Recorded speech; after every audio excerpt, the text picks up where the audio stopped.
Assalamualaikum warahmatullahi wabarakatuh. Selamat datang kembali di channel Narasi Misteri. Sebuah gerobak sate berdecit pelan menyusuri aspal perumahan yang sunyi, menembus hawa dingin tepat di sebelah kebun bambu yang gelap. Terkadang rasa putus asa dan kelelahan seorang pedagang kecil demi menghidupi keluarganya bisa memancing kehadiran sosok tidak terduga dari dimensi lain. Namun, apa jadinya jika pembeli misterius berpakaian dalang yang mencegat di ujung jalan justru meninggalkan sebuah teguran ganjil, lalu lenyap begitu saja menyisakan selembar daun nangka kering. Sebelum kita membedah misteri di balik resep rahasia dan jalanan yang sepi, pastikan kalian sudah menekan tombol subscribe dan menyalakan lonceng notifikasinya. Tanpa lama-lama lagi, langsung saja kita masuk ke ceritanya.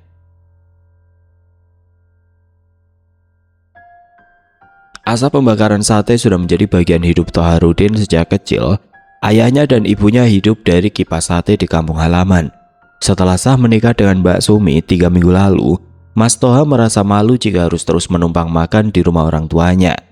Ia ingin hidup mandiri dengan membawa tabungan hasil sisa biaya pernikahan yang sangat pas-pasan. Mas Toha nekat membawa Mbak Sumi merantau naik bis malam menuju ibu kota Jakarta. Sampai di Jakarta, Mas Toha menyewa kamar kecil dan langsung membuat gerobak kayu sederhana. Rencana awalnya sangat wajar. Ia menggelar lapak sate ayam dan kambing di pojokan pasar Jakarta Selatan. Tempat itu kelihatan ramai orang berlalu lalang. Tepat di sebelah kiri gerobaknya ada Bang Herman yang sudah menahun berjualan martabak Bangka. Hari pertama membuka lapak, Mas Toha menyalakan arang batok kelapa dengan penuh harapan. Kipas bambunya diayunkan kencang agar harum sate menyebar ke jalanan pasar. Namun, realitas dagang di Jakarta jauh lebih keras dari bayangannya di kampung. Pasar Jakarta Selatan sudah penuh dengan pedagang sate Madura maupun sate Solo yang sudah berjualan puluhan tahun. Para pedagang lama itu punya resep bumbu yang sudah hafal di lidah warga sekitar. Juga punya pelanggan tetap yang turun-temurun datang setiap malam. Gerobak baru milik Mas Toha jarang dilirik. Orang-orang hanya lewat di depan lapaknya tanpa berhenti. Jam 9 malam, arang di pembakaran Mas Toha sudah mulai abu-abu karena jarang ada sate yang dibakar. Bang Herman mengelap wajan martabaknya sambil memandang gerobak Mas Toha yang masih penuh tumpukan daging mentah. Mas Toha, orang pasar sini memang begitu. Kalau belum tahu rasa bumbu kita, mereka males mampir.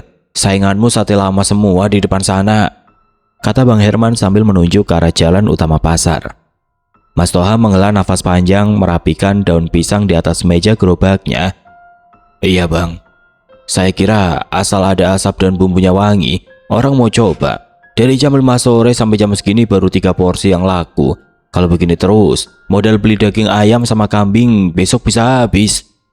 Sabar dulu, namanya juga rintisan awal, jawab Bang Herman realistis. Pukul 11 malam, Mas Toha membereskan gerobak dan pulang ke kontrakan dengan langkah berat. Di dalam kamar, Mbak Sumi sedang menuangkan air teh hangat ke gelas. Mas Toha duduk di kursi plastik, lalu mengeluarkan uang recehan dan beberapa lembar uang puluhan ribu hasil jualan hari itu ke atas meja makan. Bu, hari ini cuma laku 4 porsi, ucap Mas Toha pelan. Suaranya serak menahan rasa sedih karena merasa belum bisa memberi nafkah yang layak untuk istrinya. Mbak Sumi mendekat mengusap pundak suaminya dengan lembut. Gak apa-apa mas, namanya juga baru mulai dagang di tempat baru. Besok kita coba lagi ya, masih ada sisa modal sedikit di kaleng dapur. Mas Toha menatap sisa daging sate yang ia bawa pulang dalam bungkusan daun pisang untuk lauk makan malam mereka. Memikirkan cara agar dagangannya bisa diterima oleh warga pasar. 3 bulan berlalu sejak malam itu, kondisi jualan Mas Toha di pojok pasar Jakarta Selatan sama sekali belum berubah. Sepi pembeli sudah menjadi makanan sehari-hari. Simpanan uang di dalam kaleng biskuit dapur kini benar-benar tinggal lembaran rupiah terakhir. Bukannya untung, mereka justru mulai nombok untuk belanja daging kambing serta ayam mentah ke pasar induk. Biaya sewa kamar di kontrakan bulan depan juga sudah menanti di depan mata. Malam minggu, suasana pasar sebenarnya ramai pengunjung. Namun meja kayu di lapak Mas Toha tetap saja melompong. Bang Herman baru selesai melayani antrean pembeli martabak, lalu berjalan mendekati gerobak Mas Toha sambil membawa 2 gelas teh hangat. Mas, jangan dipaksakan kalau lapak sini memang berat. kata Bang Herman sambil menaruh gelas di pinggir gerobak. Kondisi pasar ini dari dulu sudah dikuasai preman lama. Pembeli sini jarang mau coba rasa baru kalau sudah cocok sama langganan mereka. Mas Toha menatap wajan martabak Bang Herman, lalu menunduk lesu. Saya juga kepikiran begitu. Kalau bulan depan masih begini, uang sewa kontrakan sama modal beli ayam bisa kurang. Coba kamu pindah ke Pasar Widoro, Mas, saran Bang Herman dengan nada serius. Di sana daerahnya mulai ramai perumahan baru, tapi pedagang sate ayam sama kambing belum banyak. Warganya juga lebih suka beli makanan dari luar kalau malam. Pertimbangan logis itu terus berputar di pikiran Mas Toha sampai ia pulang ke rumah dini hari. Mbak Sumi duduk menemani Mas Toha membereskan tusukan bambu di karpet lantai kontrakan. Bu, kita pindah saja dari sini ya.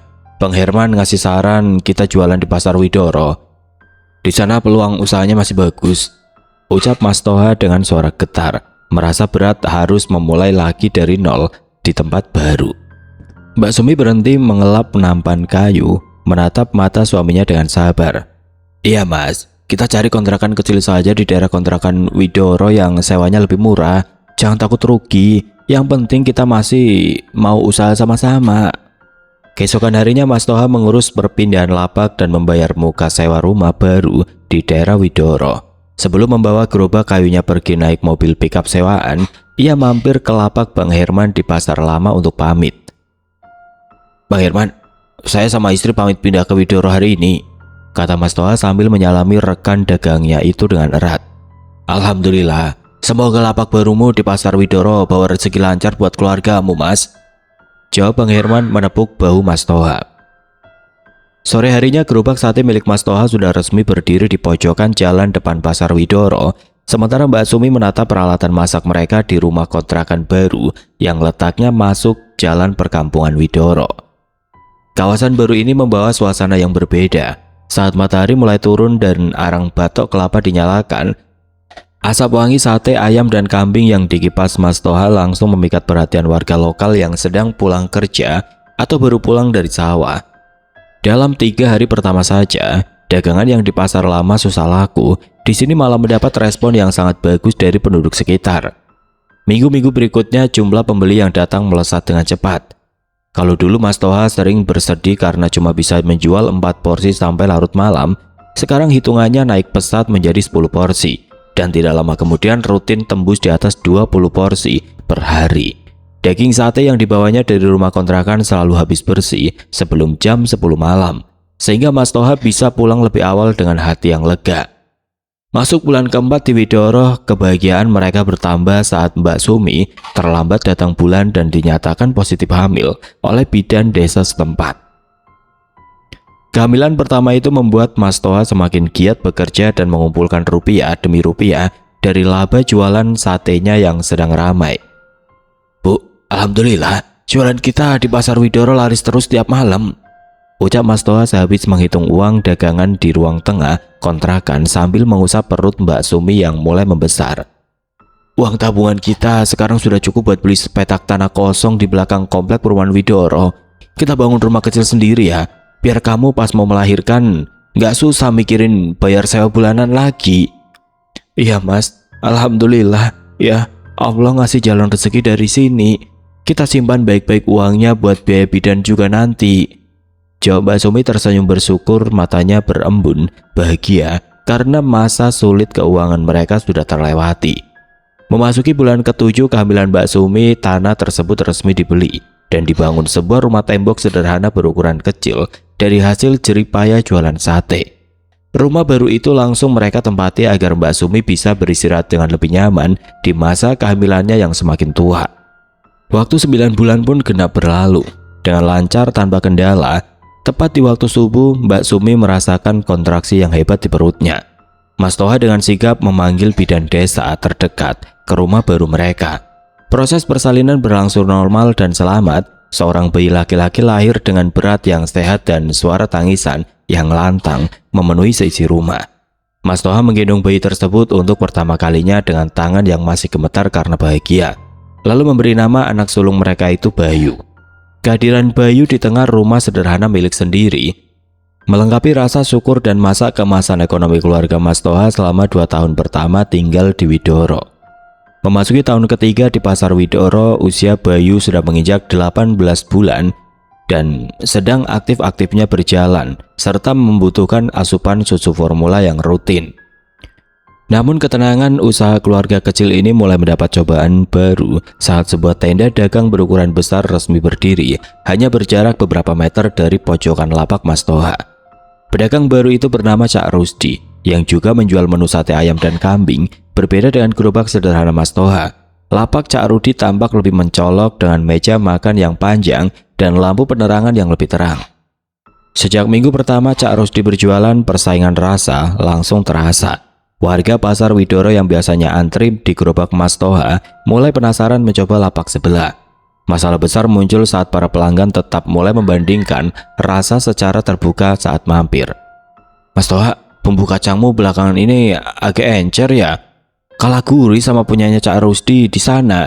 Daging ayam juga bumbunya lebih meresap yang baru, kata salah seorang pembeli langganan saat menunggu pesanannya dibungkus. Mendengar komentar itu, dagu Mas Toha mengeras namun ia tetap mencoba tersenyum ramah. Nyatanya racikan bumbu kacang milik Cak Rusdi memang jauh lebih gurih, kental, dan pas di lidah warga lokal. Dalam hitungan sebulan, penurunan pembeli terjadi begitu drastis. Satu persatu pelanggan setia yang biasanya memborong sate Mas Toha perlahan beralih ke lapak Cak Rusdi. Gerobak yang selama 2 tahun terakhir selalu laku keras dan pulang cepat sebelum malam terlalu larut, kini mulai sepi. Jarum jam pasar sudah menunjukkan pukul 12 malam, namun daging ayam dan kambing yang sudah ditusuk rapi masih tertumpuk penuh di dalam etalase kaca gerobak Mas Toha.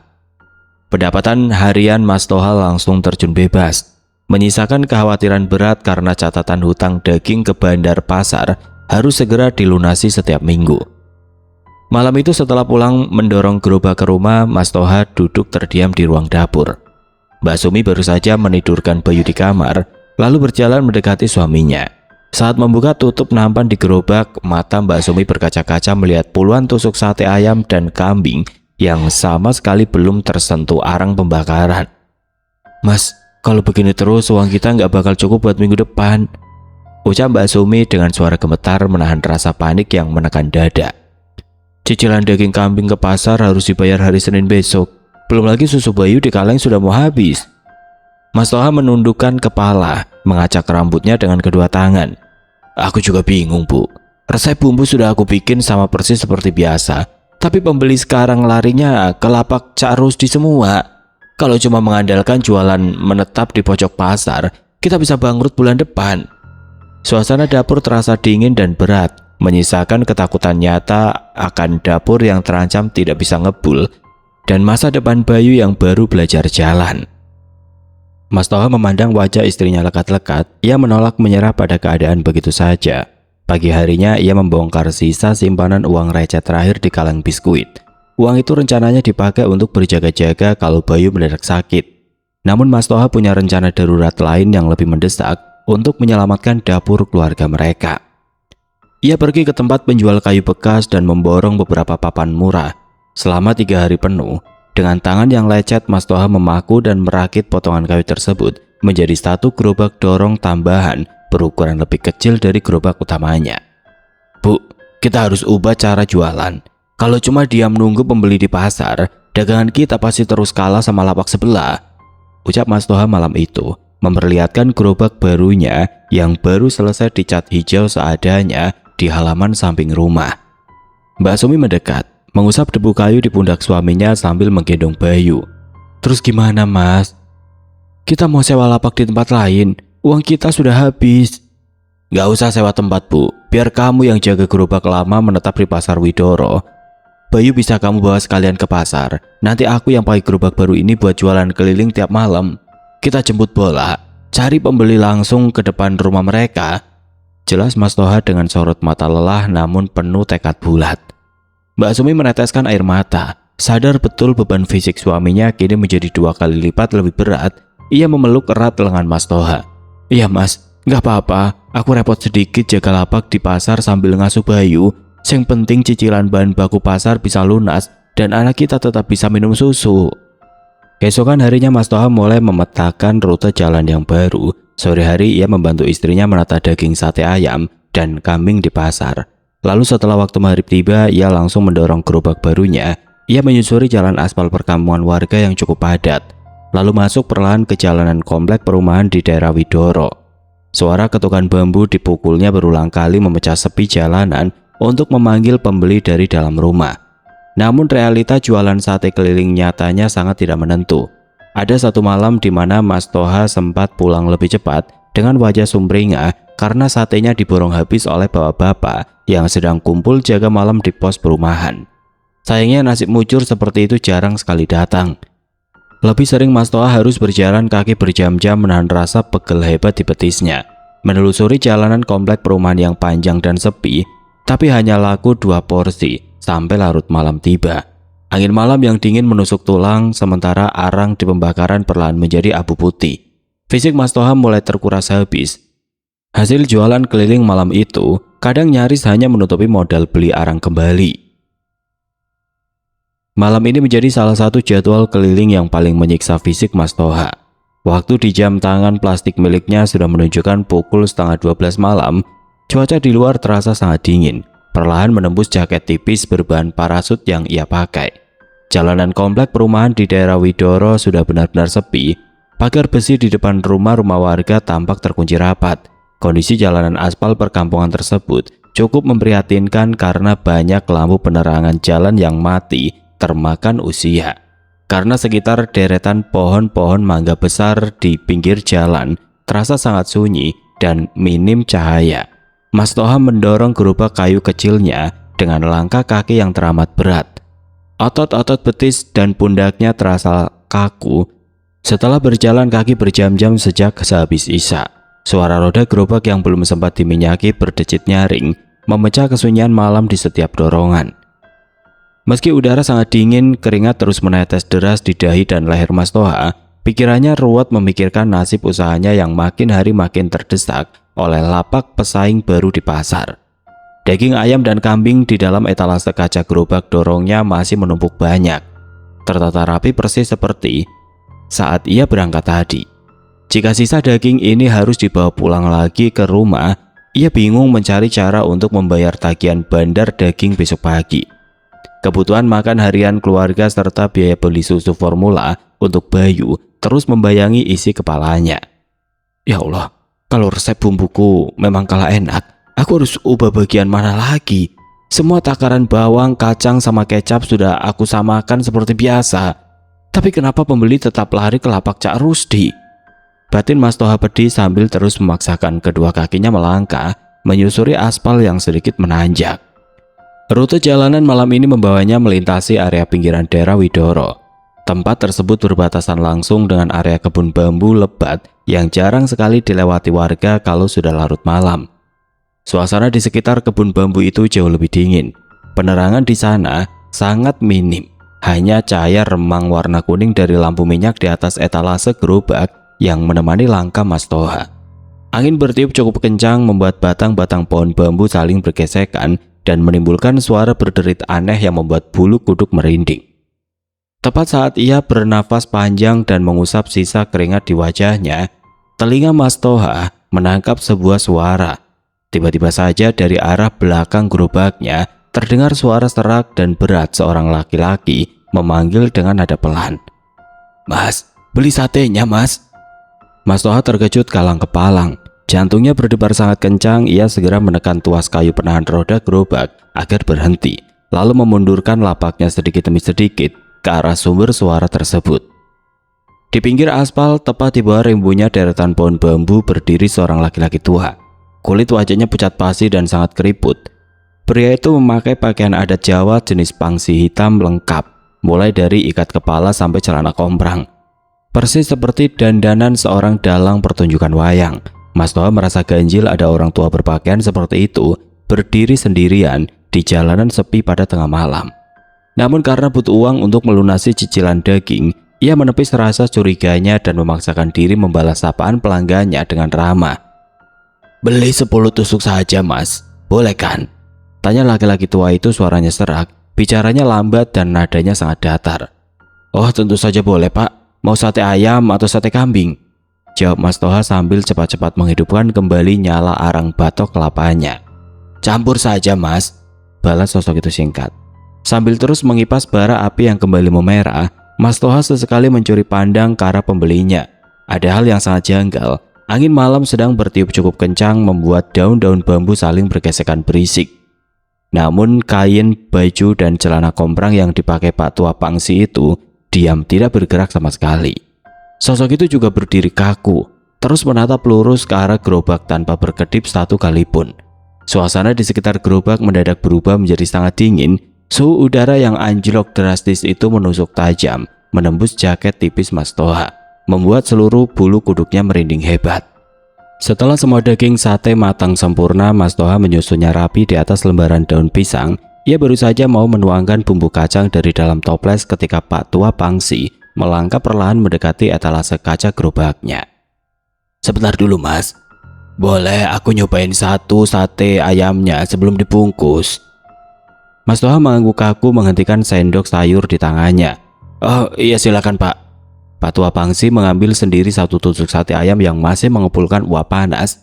Anehnya kulit tangannya sama sekali tidak terlihat kepanasan. Ia memasukkan sepotong daging itu ke mulut dan mengunyahnya amat perlahan. Mas Toha menelan ludah. Tangannya mulai gemetar memegang pinggiran gerobak, menunggu komentar pelanggannya. Laki-laki berpakaian dalang itu lalu menatap langsung mata Mas Toha dengan sorot yang sangat dingin. Bumbunya kurang pas Mas. Terlalu banyak air. Gula merahnya kamu kasih berlebihan. Akibatnya rasa gurih dari kacang tanahmu malah jadi kalah. Mas Toha terdiam kaku. Ia benar-benar terkejut mendengar kritikan yang begitu akurat, sangat detail dan masuk akal tentang kelemahan resep bumbunya. Kalau kamu mau pembelimu balik lagi ke lapakmu, cara masakmu harus diubah, lanjut Pak Tua Pangsi tegas. Sangrai dulu kacang tanahmu pakai kayu bakar, baru kamu giling. Ambil sedikit daun jeruk segar, diremas halus, lalu campurkan ke kecap manisnya sebelum disiram sate. Mas Toha masih terdiam menyimak rahasia resep tersebut. Sementara itu Pak Tua Pangsi perlahan merogoh saku celana komprangnya, bersiap untuk membayar. Tangan keriput dan pucat itu mengeluarkan selembar uang pecahan Rp50.000 warna biru yang terlipat rapi. Sosok berpakaian dalang tersebut mengulurkan tangannya perlahan, lalu menarik uang itu tepat di atas etalase kaca gerobak dorong milik Mas Toha. Ini uangnya Mas, ucap Pak Tua Pangsi dengan nada serak yang teramat lambat. Mas Toha buru-buru mengangguk mencoba bersikap senormal mungkin agar pelanggannya merasa dihargai. Oh ya Pak, sebentar saya ambil kembaliannya dulu ya, tunggu sebentar. Ia mengambil uang Rp50.000 itu, merasakan tekstur kertasnya yang terasa sangat dingin, lalu menundukkan kepalanya untuk membuka laci kayu di bagian bawah gerobaknya. Tangan Mas Toha sibuk membongkar tumpukan uang receh dan beberapa lembar pecahan ribuan hasil keliling tadi. Ia menghitung 2 lembar 10 ribuan dan 1 lembar 5 ribuan untuk kembalian. Proses mencari dan menghitung uang itu hanya memakan waktu sekitar 3 detik saja. Ini kembaliannya Pak, sama satenya, ucap Mas Toha antusias sambil mengangkat kepalanya menghadap ke depan etalase kaca. Kata-katanya langsung terhenti di ujung lidah. Mulutnya terkunci rapat, jantung Mas Toha serasa mau copot dari tempatnya. Tempat di mana sosok Pak Tua Pangsi berdiri tepat 3 detik lalu, kini benar-benar melompong. Sosok itu raib begitu saja, menghilang tanpa meninggalkan jejak apapun di jalanan. Mas Toha mengedipkan mata berkali-kali berusaha mencari keberadaan pembelinya. Ia celingukan menengok ke sisi kanan dan kiri jalan aspal. Namun jalanan itu teramat sepi, wujud orang berjalan sama sekali tidak terlihat di bawah rimbunya pohon bambu. Lebih ganjil lagi, sama sekali tidak terdengar suara langkah kaki menjauh. Padahal jalanan malam itu benar-benar sunyi dan beralas aspal keras. Sepelan apapun manusia bisa melangkah, pasti akan terdengar suara gesekan alas kakinya. Bungkusan kertas berisi 10 tusuk sate ayam dan kambing yang sudah rapi beralas daun pisang masih tergeletak utuh di atas meja gerobak. Pembeli berpakaian pangsi itu pergi tanpa menyentuh pesanannya sama sekali. Pak, bawa di mana Pak? Panggil Mas Toha dengan suara bergetar hebat, mencoba memecah kesunyian. Hanya derik suara jangkrik dan gesekan daun bambu dari arah kebun yang menjawab panggilannya. Suasana di sekitar area tersebut mendadak berubah menjadi berkali-kali lipat lebih mencekam. Udara dingin kembali menusuk tengkuknya dengan sangat tajam. Bulu kuduk Mas Toha berdiri tegak sampai ke pangkal leher. Nafasnya mulai memburu, dada bergemuruh kencang karena akal sehatnya sadar penuh bahwa manusia biasa mustahil lenyap dalam hitungan 3 detik. Patua Pangsi jelas bukan warga perumahan, melainkan makhluk gaib penunggu area pinggiran Widoro. Rasa takut langsung menyergap sekujur tubuhnya tanpa ampun, tangannya gemetar hebat. Melempar kembali uang kembalian ke dalam laci, ia bahkan lupa menutup laci kayu dengan rapat. Mas Toha langsung merapikan botol kecap dan toples bumbunya secepat mungkin dengan tangan bergetar. Tanpa memperdulikan arang pembakaran batok kelapa yang masih menyala merah, ia segera menekan tuas kayu penahan roda gerobaknya. Dengan sisa tenaga yang ada di otot kakinya, Mas Toha memutar arah gerobak dorongnya secara kasar. Ia mendorong gerobak kayu yang berdecit itu sekuat tenaga. Memaksakan kedua kakinya berlari kencang, membelah jalanan komplek perumahan. Keringat dingin bercucuran deras membasahi wajah dan lehernya. Mas Toha terus berlari menerobos dinginnya malam, mendorong gerobaknya pulang menuju rumah kontrakan di daerah Widoro tanpa berani menoleh satu kali pun ke belakang arah kebun bambu tersebut. Mas Toha memacu nafasnya yang hampir putus saat memarkirkan gerobaknya di halaman rumah kontrakan. Setelah berlari jauh tanpa berani menoleh satu kali pun ke belakang arah kebun bambu tersebut, sisa malam itu dihabiskannya dengan duduk meringkuk di sudut kamar sempitnya. Ia menatap pintu berjam-jam dengan dada bergemuruh, memastikan tidak ada makhluk yang mengikutinya pulang, hingga cahaya pagi akhirnya menembus celah jendela kamarnya. Begitu Mbak Sumi terbangun dan selesai memandikan Bayu, Mas Toha menceritakan semua kejadian mengerikan semalam dengan suara bergetar. Ia menjelaskan wujud Patua Pangsi yang sangat pucat, pakaian dalang yang dikenakannya, serta pesanan 10 tusuk sate yang ditinggalkan begitu saja di atas gerobak. Aku sungguh gak bohong, Bu. Uang 50.000 yang dia kasih tadi malam langsung aku simpan di laci bawah gerobak, ucap Mas Toha sambil menarik tangan istrinya menuju halaman samping tempat gerobak dorongnya terparkir. Tangan Mas Toha masih sedikit gemetar saat ia membuka laci kayu di bagian bawah gerobaknya. Mbak Sumi mencondongkan badan untuk melihat ke dalam. Jantung mereka berdua berdesir hebat seketika. Uang pecahan Rp50.000 berwarna biru yang semalam diterima Mas Toha sama sekali tidak ada di sana. Tepat di posisi uang itu diletakkan semalam, kini hanya tergeletak selembar daun nangka kering berwarna kecoklatan kusam. Mbak Sumi mengambil daun nangka kering itu perlahan. Tekstur daun tersebut sangat rapuh di tangannya. Ia menelan ludah, menatap wajah suaminya yang pucat pasi. Mas, bawa tua yang kamu ceritakan itu pasti makhluk gaib penunggu daerah Widoro. Tapi kalau dipikir-pikir lagi, dia nggak niat celakain kamu. Dia malah sengaja kasih tahu kelemahan dagangan kita, ucap Mbak Sumi dengan nada pelan namun tegas, mencoba berpikir logis di tengah ketakutan yang menjalar. Mas Toha terdiam sejenak memandangi laci gerobak itu, lalu mengangguk pelan. Iya Bu, orang tua itu bilang bumbu kita kebanyakan air sama gula merah.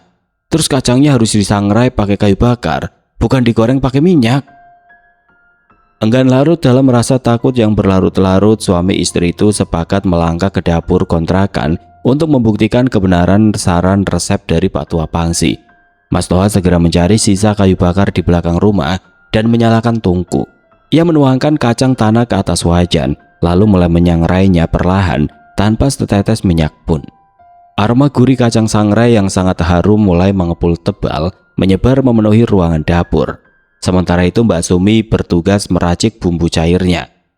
Ia menakar ulang gula merah, menguranginya drastis agar tidak menutupi rasa asli kacang. Setelah kacang matang dan digiling halus, bumbu itu dimasak kembali. Hasilnya luar biasa. Bumbu kacang itu kini terlihat sangat kental, pekat, dan minyak alami dari kacang tanah keluar dengan sempurna. Langkah terakhir Mas Toha memetik beberapa lembar daun jeruk segar dari pot kecil di depan rumah. Ia meremas daun jeruk itu sampai minyaknya keluar, lalu mencampurkannya langsung ke dalam mangkuk berisi kecap manis.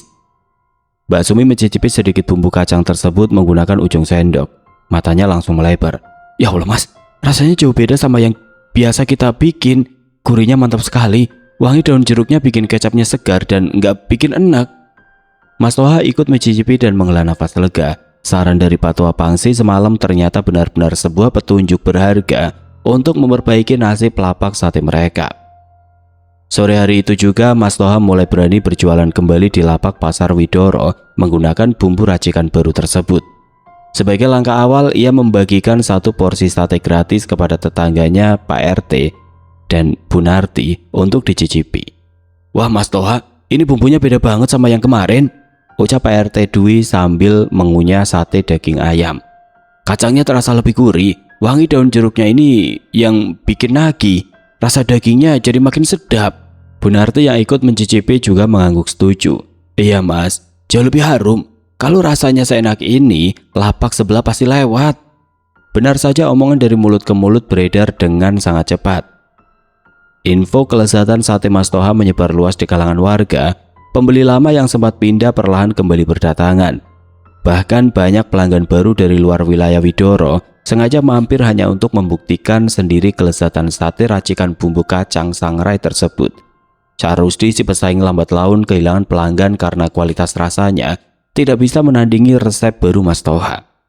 Waktu terus berjalan membawa perubahan besar. Mas Toha tidak perlu lagi menyiksa fisik mendorong gerobak kayu kecilnya berkeliling perumahan di malam yang dingin. Hasil keuntungan berjualan sate yang melonjak tajam ia tabung dengan sangat disiplin. 3 tahun berselang, Mas Toha akhirnya mampu membeli 4 kios paten berukuran besar di lokasi paling strategis sekitar area Pasar Widoro. Pekerjaannya bertambah dan dapurnya selalu mengepul setiap saat. Sosok Patua Pangsi, pria tua berwajah keriput pucat dengan pakaian dalang hitam itu, tidak pernah menampakkan diri lagi di kebun bambu pinggiran Widoro. Mas Toha sadar makhluk gaib penunggu desa tersebut tetap berdiam di sana menjaga batas desa. Namun sosok itu sudah membiarkannya tenang karena Mas Toha telah membuktikan kesungguhan hatinya mencari rezeki halal tanpa mudah menyerah pada keadaan. 20 tahun kemudian, Mas Toha duduk santai di ruang tamu rumah besarnya.